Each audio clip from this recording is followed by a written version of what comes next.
author of Mary Poppins cried through the entire premiere?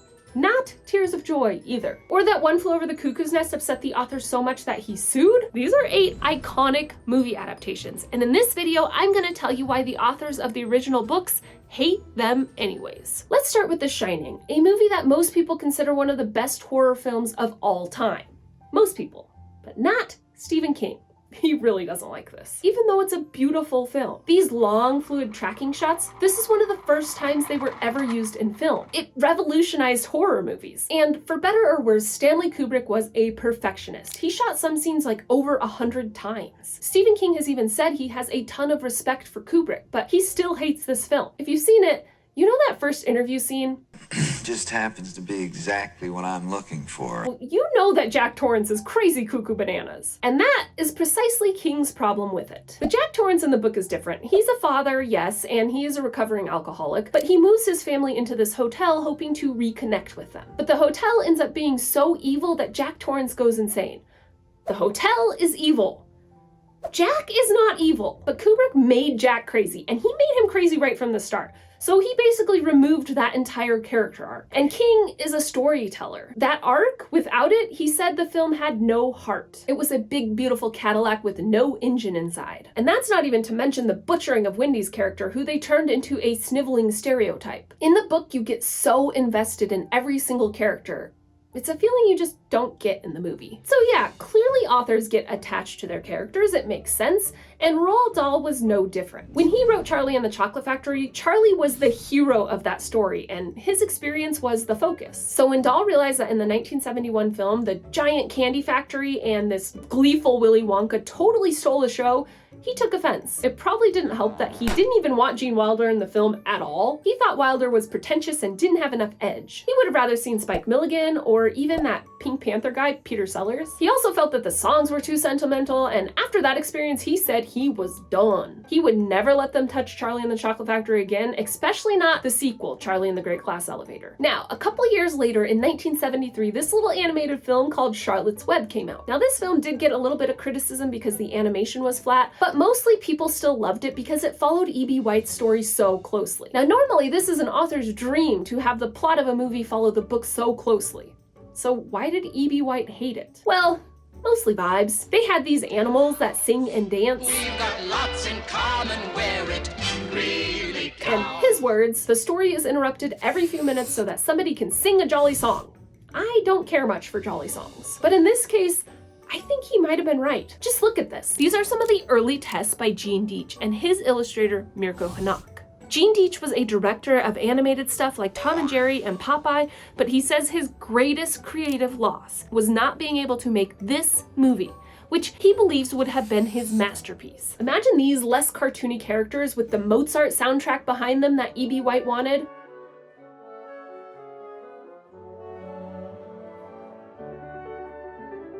That's the vibe. This story is about grief and death. E.B. White wanted a much more somber and serious tone. This is not White's vibe. Another movie where they changed the vibe is Forrest Gump. Winston Groom, the author, said they took some of the rough edges off of Forrest, which is kind of an understatement. The original, imagine a John Goodman-sized guy who smokes weed, curses a lot, has a lot of sexual escapades, but also has some wild adventures, like becoming a pro wrestler or launching to the moon with an orangutan. What Paramount did was make Forrest likable, lovable even. And people did love him and the movie. It won 6 Academy Awards, it made $677 million at the box office, and Winston Groom got 3% of the net profits. What could he possibly be upset about? Well, aside from the character changes, and maybe you've heard of this, there's something called Hollywood accounting.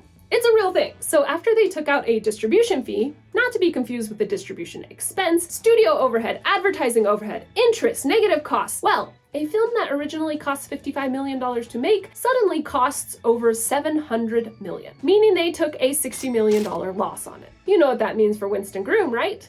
Well, 3% of 0 is 0. And I mean, for comparison, Tom Hanks negotiated a different deal. He negotiated for himself a percentage of gross box office receipts. And we don't know the exact numbers of what he made, but he probably made somewhere in the range of $40 to $60 million. So if you ever find yourself in that situation, gross. Not net. Next up, we've got one of the greatest films of all time, one of only 3 movies to sweep the Oscars, winning Best Picture, Actor, Actress, Director, and Screenplay at the 1975 Oscars. One by one, the winners from One Flew Over the Cuckoo's Nest went on stage. And one by one, they failed to mention Ken Kesey, the author. In fact, this director's speech is the only mention. Jack, Louise, Ken Kesey, and especially I want to thank all those whose names I don't have time to mention now. Thank you. He doesn't even acknowledge that Kesey wrote the original material. Kesey was already upset, and this was just the nail in the coffin. He sued the producers for breaking our verbal agreement and ruining the book. So how'd they ruin it? Well, they changed the narrator. You know Randall McMurphy, the Jack Nicholson character? Well, he's not the narrator of the book. No, that's Chief Bromden. And Chief Bromden is schizophrenic. By transferring the point of view to someone who is more sane, Kesey felt like his message about the mental institution was lost. At one point he said, "I'm sure it's a good movie in the sense that Nixon's '72 campaign was a good campaign because it won. And I'd love to give you more details on why he hated it, but the truth is, he never saw it. The smartest thing I never did," he said. Oh, and I know you're nosy and you want to know about that lawsuit. It was settled out of court, and yes, Kesey did get a big payout. But now we move on to someone who doesn't want his name mentioned in awards, ever. Like, he insisted they take his name off of every movie they've made off of his comics. And there have been a lot.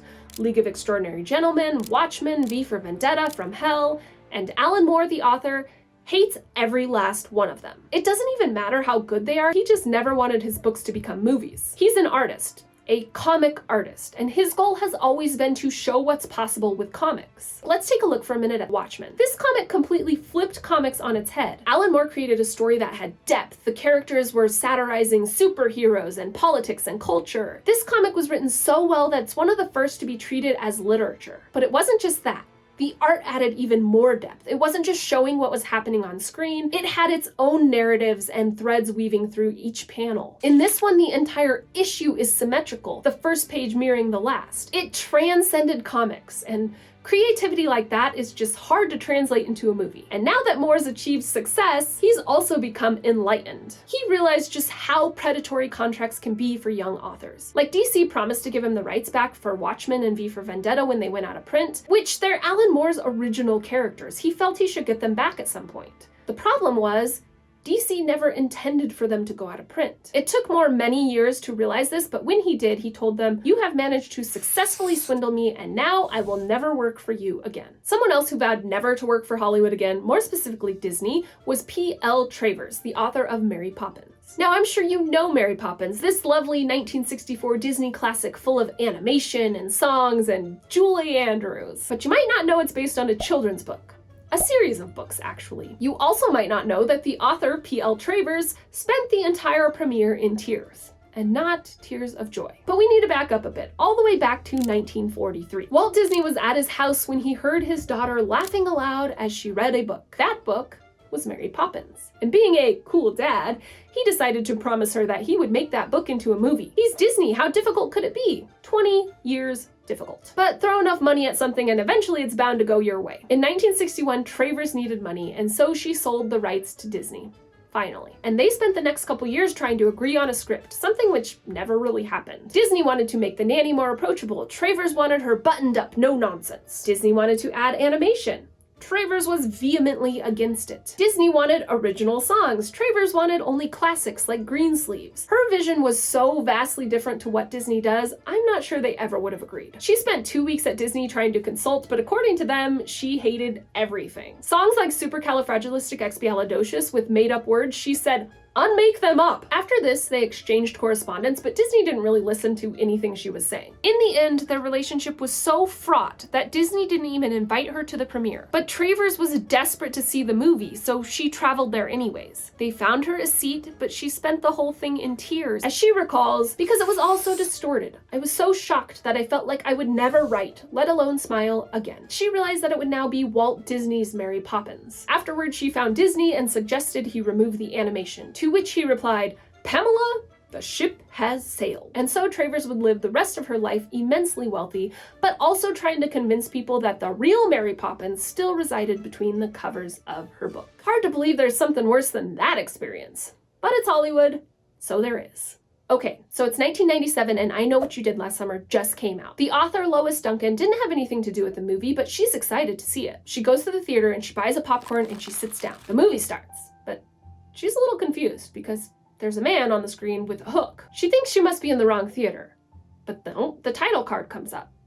And then she figures out what's going on. They had turned her book into a slasher film. Lois Duncan was horrified. She was so shocked she didn't eat a single piece of popcorn. It was her gimmick, it was her characters, but her book didn't have any murder in it. And maybe under different circumstances she could have just ignored it, but her daughter had been murdered in 1989, and the case was still unsolved. Lois Duncan couldn't even write thrillers, let alone see one of her thrillers turned into a slasher film that made murder a game. Pretty tone deaf on their part. Unfortunately, they didn't find the killer of her daughter until 5 years after Lois Duncan's death. A man confessed, and even worse, he was the first man on the scene of the crime, so if the police had even looked into him, they would have caught him. And this is a terrible note to end this video on, but that's all I got.